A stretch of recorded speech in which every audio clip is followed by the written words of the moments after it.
Promotional consideration paid for by the following.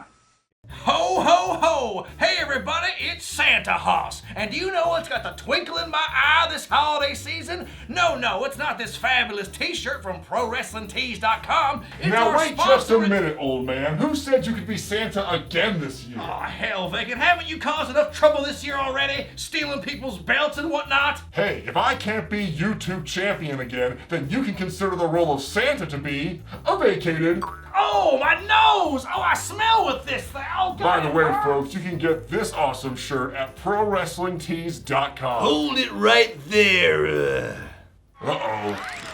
Hey there, H-Man here. Who better to plug something than the man who saved WWE? And what better way to ring in the holidays than by having complete online freedom thanks to Surfshark VPN? No matter where you are or what you're doing, Surfshark's got you covered. It encrypts all your personal data so nobody can take it, even when you're on public Wi-Fi. Get access to all kinds of streaming content with the help of thousands of servers all over the world, so you can surf from anywhere like you would at home. No censorship, just vibes. That's right, you're totally safe online, unless you post racy pictures of yourself on your private fan page, cause then we'll end you. Download Surfshark to get these plus tons of other great benefits like boosted internet speeds and malware blockers. Use the promo code WREGRET to get 85% off your order, and we're throwing in an extra 3 months of service for free. Well, time to get back to my day job of making everything right in the world of sports entertainment. Excuse me. Yellow? Oh, Vince. No, Vince, I've told you, stop trying to hop the fence to get back in. No, Vince, we've been clear about this.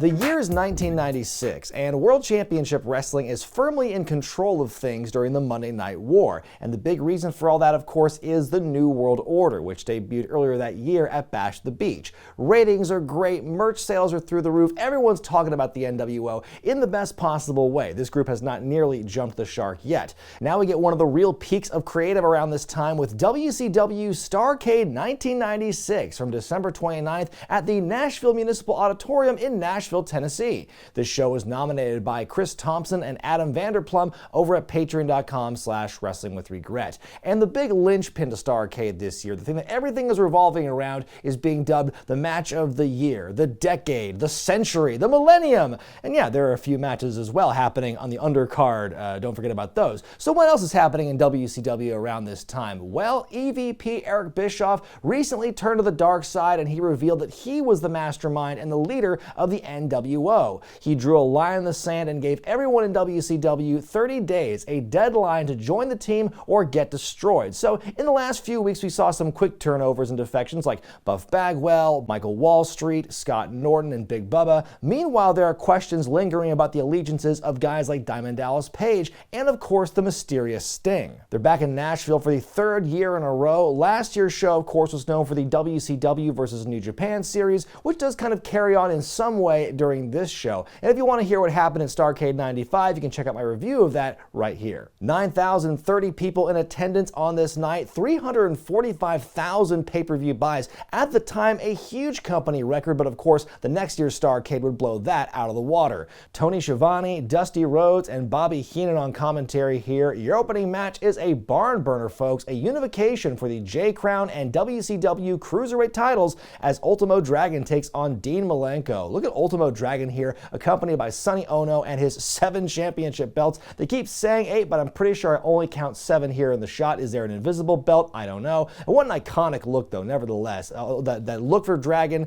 the gear, the belts. There's a meme that I've seen for years where it says, you may be cool, but you'll never be Ultimo Dragon holding like 8 championship belts cool. And it's true. It's kind of an evergreen sentiment. Mike Tenay joins commentary for this one because someone's got to provide context and explain what the hell a J-Crown is. We begin with some great technical mastery by both men here. Malenko grinding down on Dragon with some holds. Dragon lays in the kicks as fans begin to chant USA. Dino blocks the skinning of the cat and throws him out of the ring. Ultimo responds with a big body slam on the floor. Dragon with a fake out and the dive. Mike Tenay on commentary kind of spoiling the finish here where he says the winner of this match is going to face Jushin Liger at January 4th in the Tokyo Dome. At one point he also mentions that the Acai Moonsault bears Dragon's own name, and Dusty's like, Dragon Moonsault? And Tenay says Acai Moonsault, that's his own last name, and Dusty just goes, "I thought you mean Dragon!" Oh, dream. Dragon applying holds of his own to Malenko, but Dean comes back with some big suplexes. He works on the leg, nice drop kick into the side of the knee. Dragon gets out of a leg lock and begins to come back. Dean reversing a tombstone attempt with one of his own and a kick out.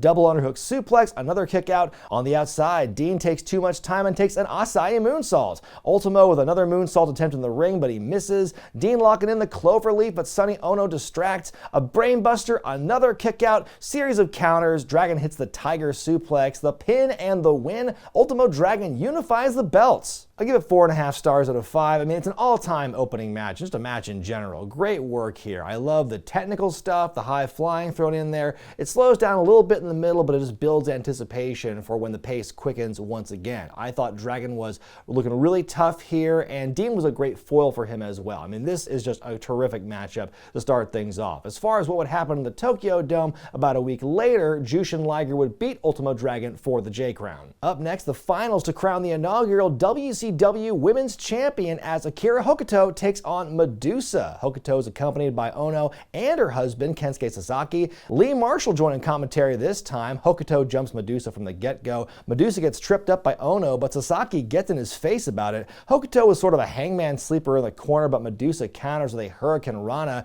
Akira transitions from a sharpshooter into an STF. Dusty with this great call. Well, she's a bat in the foot. Akira with a neck claw. Madusa comes back with a float over DDT, but a big German suplex by Akira. Madusa with another DDT and a powerbomb. There's a kick out. Goes forward again, but Akira just sits on her. Hokuto with a superplex. Still not enough. Akira is dumped out of the ring, but as Nick Patrick is distracted, Ono decks Madusa with the same American flag she came out with. Missile drop kick, then Emerald Flosion. Akira Hokuto wins and becomes the first and ultimately only WCW Women's Champion before the belt is retired. I give it 2 stars out of 5. I really enjoyed the physicality in this thing. I mean, it's a style that you're not going to find with almost any other women's wrestling happening in America during this time. What little there is on the mainstream during this time, I should say.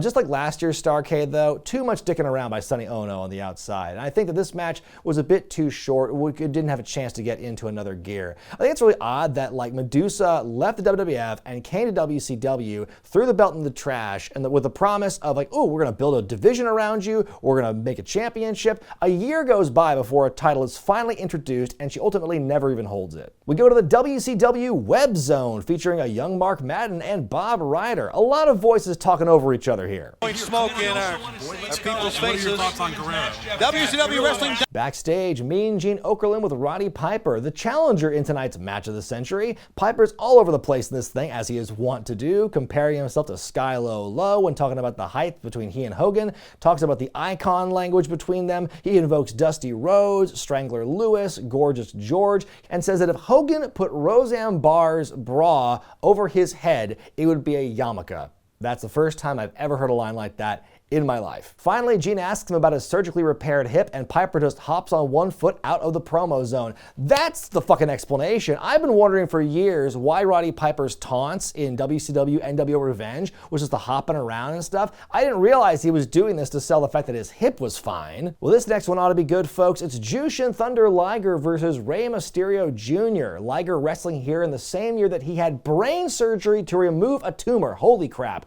Liger starts out strong and aggressive in the early going, vaulting Rey several feet in the air. Rey picks up the pace, fights on the apron. Rey gets suplexed hard on the floor. Yikes. Follows up with a nice powerbomb too. Back in the ring, Liger with the surfboard. Rey begins to come back with his flying maneuvers. Liger intercepts him. Liger working the left knee now, but Rey comes back with a cool head scissors. Mysterio with the quickness hits his own Asai moonsault. Asai means Mystery King. Springboard leg drop, but a rope break. Mysterio goes for another move, but misses. Liger fights back with a diving headbutt, fights in the corner. Rey goes for a Hurricane Rana, but Liger blocks it. Hits the heel kick, the Liger bomb. Rey kicks out 3.5, but Liger picks up the win. I give it 3.5 stars out of 5. This was a fun match here. I think it's crazy that even though Liger, not a large man, still much larger than Mysterio, and it really shows here in the aggression that he has. I think his style's also starting to change here. It's morphing a bit into more of a slower style because of his brain surgery, not really knowing what he wants to do in the ring. I tell you, I would have loved to have seen pre-brain surgery Liger versus Rey Mysterio of like today,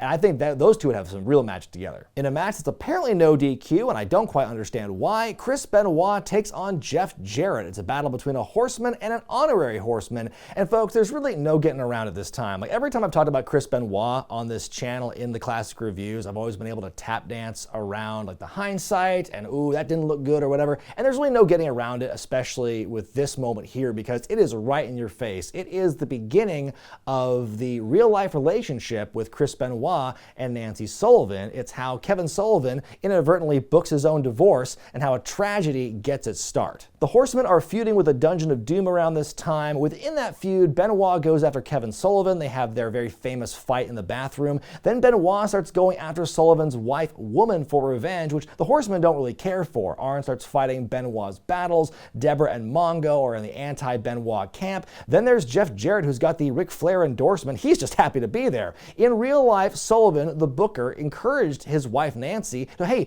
go out with Chris, hold hands in public, act like you're in a relationship to really sell the illusion that you guys are a couple and are going behind my back. And well, that's what ended up happening in real life. Eventually, Nancy left Kevin Sullivan to be with Chris and eventually marry him. Benoit, with the disrespect early on, kicks some imaginary dirt, slaps the back of Jarrett's head, but Jeff's had enough and throws hands, walks on his back even. Woman with the distraction that allows Benoit to take over. Woman throwing Benoit out of the way as Jarrett goes for a drop on the ropes. Benoit keeps grinding away, a sleeper hold with leverage, but JJ powers out. Dusty can't make a single reference to Woman on commentary without using the adjective devilish. Jarrett taking some chops and that wakes him up for another comeback. He goes for the figure four, but Woman reaches in and rakes the eyes. This leads to Arn Anderson showing up, walking right by Benoit, standing in Jarrett's corner. Madness ensues as Hugh Morris and Conan of the Dungeon of Doom apprehend Woman. Kevin Sullivan dinks Benoit with a wooden chair. At the same time, Arn turns on Jarrett and drops him with a DDT on the floor,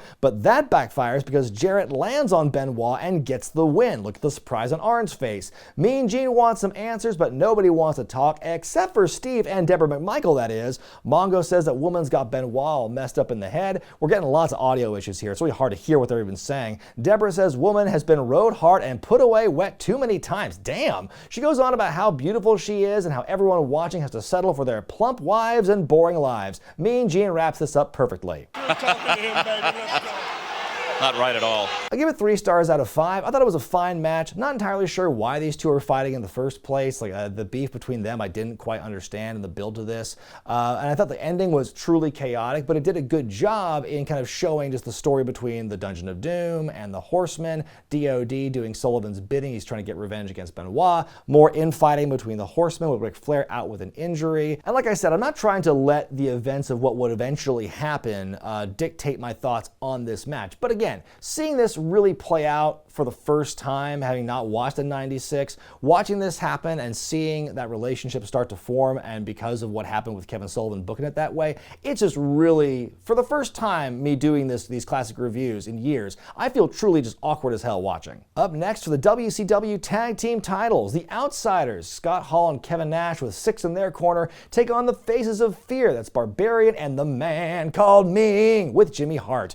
Ming starts out strong against Scott, the Faces of Fear clubbing away at Nash in the ropes. Nash goes for a noggin knocker, but it's got no effect. I love that. Hall with the cheap shots on Barb. It's also worth pointing out that crooked official Nick Patrick's the referee in this match.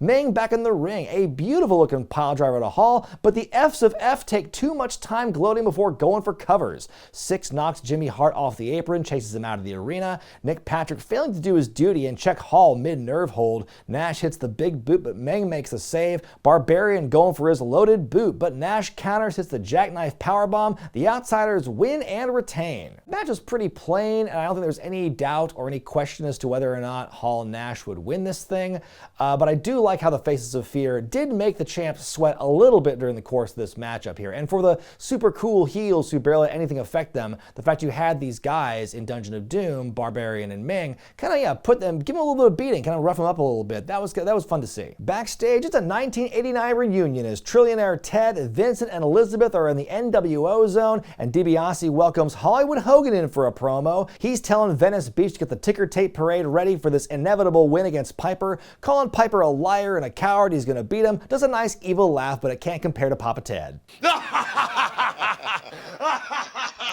Another tournament finals, this for the U.S. Championship as Diamond Dallas Page takes on Eddie Guerrero. Earlier in the year, the U.S. champ Ric Flair suffered a torn rotator cuff and had to vacate the belt, so this tournament is going to crown a new champion, even though presently the Giant has been holding the physical belt. He stole that at World War III and has not let go of it since. And hey, yet another show I've reviewed where Eddie's in the finals of a U.S. title tournament. Keep that in mind. These two actually do have some beef going back a few months. Eddie beat DDP for the Battle Bowl ring, but he never actually got to physically hold it. Meanwhile, DDP's been on the cusp of a big babyface run, getting some acceptance from fans over time, but still questions if he's joining the NWO because he's such good friends with Hall and Nash and Eric Bischoff. Eddie's very quick here. The action soon moves to the outside for a minute. Eddie back on top. He outmaneuvers DDP, then launches himself to the outside. Page takes over, begins to use his power to wear down Eddie, going back to the abdominal stretch repeatedly, using the ropes till he's finally caught. Eddie with some quick strikes making his comeback, goes for a frog splash, technically misses, but he still gets some of it. DDP goes up top and gets crotched. Nice close call when Guerrero flips out of the corner, catches DDP with an inverted atomic drop. Eddie slips out of a diamond cutter attempt, takes a big old power bomb, we get a kick out. Both men are down and suddenly the NWO make their way to the ring, possibly going to help DDP, but psych, outsider's edge. Eddie with the frog splash, the win. He's the new U.S. champion. He appears to be given a makeshift belt, but if you look closely, it's just the Cruiserweight Championship, which, oh my god, they would do this again when it was Kurt Hennig with the U.S. title against Ric Flair. And the same thing happened. They couldn't find the belt or whatever, so they just had him hold the Cruiserweight Championship and kind of cleverly disguise it or hide it. Look, the belts look nothing alike. You can't keep doing this. After the bell, though, Eddie starts to scrap with the NWO, starts to fight all of them off at once until he's the victim of a 3-on-1 beating. I give this one 3.5 stars out of 5. Another great match. I think these two had really good styles that worked well together in this thing. I think DDP looking strong, but still able to give Eddie a lot of offense and look good for him and make both guys look good in general. I think that was the name of the game with this one, and they pulled it off really well. And I realized watching this, oh, the finish to this is almost identical to what we would see many years later at Vengeance 03 when it was Eddie versus Benoit in the U.S. title tournament. So very interesting parallel paths here. Of course, DDP wouldn't truly become a babyface until a few weeks later on Nitro when he officially rejects the NWO's recruitment campaign, and the rest for him is history. In your semi-main event, it's Lex Luger taking on the Giant of the NWO. Now, last month at World War III, it was Lex Luger on an island all by himself taking on multiple members of the NWO in that battle royal. He eventually eliminated almost everybody. He put Kevin Nash in the torture rack, but then the Giant dumped them both out to win and therefore got a future World Championship match. Luger's also been pegged as the symbolic leader of WCW in Sting's absence. He's been on a big role as of late. We've already seen him put the Giant on his shoulders on TV. And I have to say, I've watched enough Lex Luger over many different years and iterations and eras here on the Classic Review, and they really did it. For the first time ever since I've been doing these reviews, I finally gave a shit about Lex Luger. Luger shows off the impressive strength by pushing Giant into the corner on a lockup, getting up from all of his big shoves. A big clothesline, though, and a kick to the ribs sends Luger flying out of the ring. Giant laying in the blows to Luger and talking trash. How do you feel now, Lex? Man, I'm gonna tell you he's loud. Luger going for a slam, but the Giant's is too big. Giant goes for an avalanche in the corner, but Luger moves. A minute later, Giant goes for a big drop kick, but misses again. Luger finally fights back. Big blows, has got Giant teetering, goes down with a neck breaker. Giant powers out of the cover. Luger squishing the ref. Time for Nick Patrick to come in as Luger slams his opponent. Luger goes to rack the Giant, but Patrick kicks his leg out from under his leg. In comes Sting through the crowd. There's a fan gets right in his face. Pay attention to him later. Luger's got the rack in again. Six puts a stop to that. Sting finally enters, pushing Patrick away, puts the bat in the middle of the ring, and says something in Luger and Giant's ears, walks away. Luger goes to the bat first. Giant steps on it. Luger with a low blow, 3 shots with the bat. He covers. The ref makes the count. Luger wins. It is the first loss the NWO suffered all year, and the fans are definitely here for it. I give it 3 stars out of 5, and once again, I'm just impressed with how the storytelling across the board on this show is, and it really showcases here as well. I love how Luger sells for the Giant in this matchup, how he confronts the chicanery going on with Nick Patrick, and then later with Six. The moment at the end with Sting remaining somewhat ambiguous as to whose side he is truly on, but helping Lex Luger get this win here, his good friend over the years. That was a really cool moment, and yeah, I think this was definitely a solid match. And now it's time time for the main event to rival all main events if you listen to WCW. It truly is their match of the millennium for the WCW Championship, maybe, as Hollywood Hogan takes on Roddy Piper. At the end of Halloween Havoc 2 months ago, Roddy Piper appeared to confront Hogan, pointing out that Hogan had never beaten him before in the WWF. He mentions here that he's not fighting for WCW, he's fighting for his own self and his own pride. He is on a personal mission to knock Hogan down a few pegs once again here and prove who the true icon of wrestling is. At World War III, the two had a contract signing for the match. Hogan pointed out that Piper's got a huge scar from his hip surgery, calls him Peg Leg Pete, and truly, in terms of star power, WCW really has the edge with this main event right now. In terms of guys who have true name recognition and a following, you're not going to get bigger guys than Hogan and Piper. So I think they're truly justified in building this match up to the level that they were, calling it, the match of the decade, the century, what have you. Is it hyperbole? Yeah, but I think that in terms of like who was around at the time, like who the WWF had at the time compared to what WCW had, I mean, there's really no comparison. If you want to talk about star power, trying to attract like older, disinterested fans, getting back into the fold, this is how you really do it. And I tell you, it works. I gotta love how over Hogan and Piper both are in their roles here. Everyone still loves the NWO merch, but they all still hate Hogan and cheer their asses off for Piper. Hogan with some slaps to start things off, but Piper's unfazed, comes back with the punches, Hogan powders, Hogan begins to claw and scratch, they're trading corner shots, Piper with the advantage, a long headlock applied, big kick to the back of the head, they brawl on the outside by the set, Piper going to town on Hogan with his belt. Ted DiBiase on the outside trips up Piper, which of course leads to Hogan taking over, goes after Piper's hip, the abdominal stretch, but Piper powers out, Roddy misses the knee drop and goes down, but you can tell he's playing possum. Sure enough, Hogan whiffs the leg drop, Piper comes back, and then here comes the Giant. He goes to pick up Piper for a chokeslam, but he's got to stall for a minute because a fan has entered the ring. Eagle-eyed observers will remember this idiot as the one who got in Sting's face a bit earlier. Piper disposes of the Giant, gets a sleeper on Hogan, the fans still fight anything that moves as the referee checks the arm 3 times, and Piper wins. Hogan suffers his first loss since turning heel. Even the referee's shocked at this.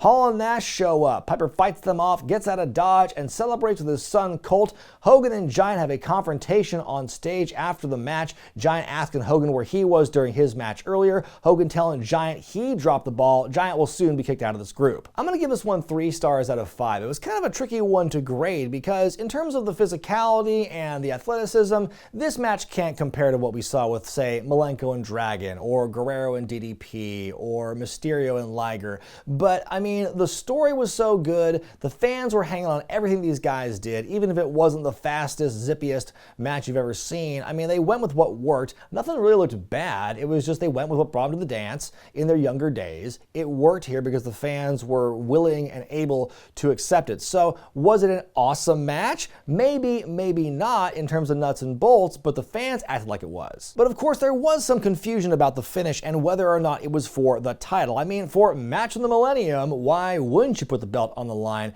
And yeah, all language seemed to indicate that this was going to be for the championship. And even as the match is wrapping up, when it's over, Dusty's like, that's the new World Heavyweight Champion. Is he? Isn't he? I don't know. He's like, he doesn't know. He probably got yelled in his ear. No, it's not for the championship. They wouldn't really make it clear until the next night. And I think that, ultimately, even though it doesn't have a bearing on the match itself for me, it still is like, that's kind of like, it's a half-hearted gesture. Yes, Hogan suffered a loss, but wouldn't it have meant so much more had Piper actually won and got the world championship for the first time? It wouldn't have to have been a long reign. If I had put my booking cap on for this one, I would have had, Piper actually win the match, win the belt, and then soon afterward, Hogan win it back. They kind of delayed that move the following year when Hogan lost the belt to Luger and got it back within a week. And then, of course, at Starrcade the next year, Hogan and Sting for the championship.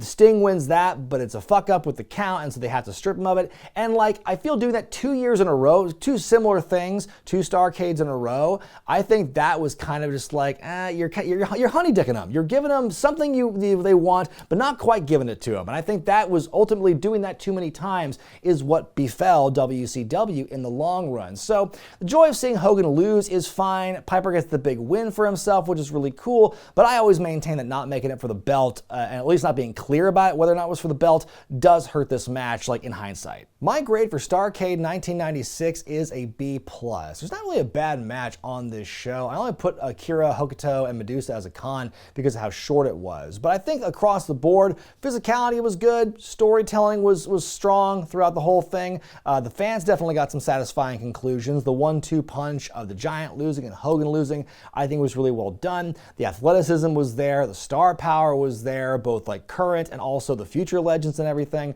Yeah, I think the undercard was really strong. The main event carried and did what it needed to be. I think Hogan and Piper justified their position as being, that big hyped match, big match of the year or whatever, even though it wasn't as like, knock down, drag out, physical as some of the undercard stuff was. I mean, the emotion and the story was there to make up for it. I think that's really important more than anything. So yeah, Starrcade 96 was a grand old time. I really had fun watching it. Well, folks, what a year 2022 has been. We're almost at the finish line, but we're not quite there yet. We got one more classic pay-per-view review in store before the month is out. And of course, it being December, going back to December pay-per-views, I will be reviewing an Armageddon show next week, but my question was going to be, I was really torn about which year would I cover. Now, I covered 1999 after talking about Survivor Series 99, and so I reviewed Survivor Series 04. Maybe I covered Armageddon 04. But then I looked at my list of nominations and the people who nominated over the years. I'm looking at my most requested Armageddon of all time. It's got to be 2008.